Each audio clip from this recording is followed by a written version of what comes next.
যত বেশি ঘাম হবে তত বেশি ফ্যাট লস হবে, এইটা আমাদের এখনো অনেকেই বিশ্বাস করেন। এবং এই গরমকাল আসছে বা গরমকাল পড়ে গেছে, এখন অনেককেই দেখবো যে জিমের এসি ফ্যান অফ করে তারা এক্সারসাইজ করছে। কেন? কারণ বেশি ঘাম বেরোবে, বেশি ফ্যাট লস হবে। তারা ভাবে যে যতক্ষণ না ঘাম বেরোচ্ছে ততক্ষণ তাদের এক্সারসাইজ হচ্ছে না। আর যদি ঘাম বেরোচ্ছে তাহলে তাদের সেই ঘামের সাথে ওয়াটার বেরিয়ে যাচ্ছে আর ইলেকট্রোলাইটস বেরিয়ে যাচ্ছে, কোনো ফ্যাট বেরোচ্ছে না।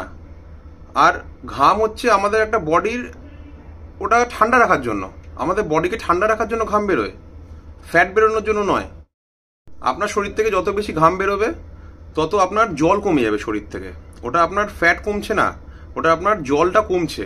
আবার আপনি যখন জল ইনটেক করবেন তখন আপনার আবার সেই জলের ঘাটতিটা পূরণ হয়ে যাবে এবং আপনার ওয়েট আবার আগের জায়গায় চলে আসবে।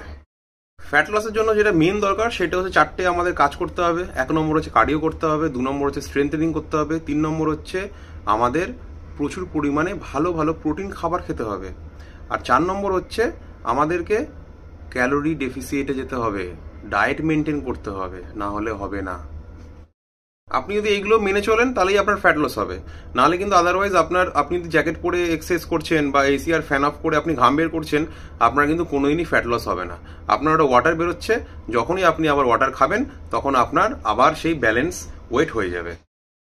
আর এখন যা গরম পড়ছে, আপনি যদি এগুলো করেন তাহলে কিন্তু আপনার সিভিয়ার ডিহাইড্রেশন হয়ে যেতে পারে, আপনি এমনকি হসপিটালাইজডও আপনাকে করতে হতে পারে। তো সুতরাং এবার তো এক্সারসাইজ করতে গেলে এগুলো আশা করি আপনারা মাথায় রাখবেন, যে এসি হোক বা ফ্যান হোক, যাই হোক না কেন, আপনি আপনার স্ট্রেংথ ট্রেনিং বলুন বা কার্ডিও করুন, ওর মধ্যেই আপনি করবেন।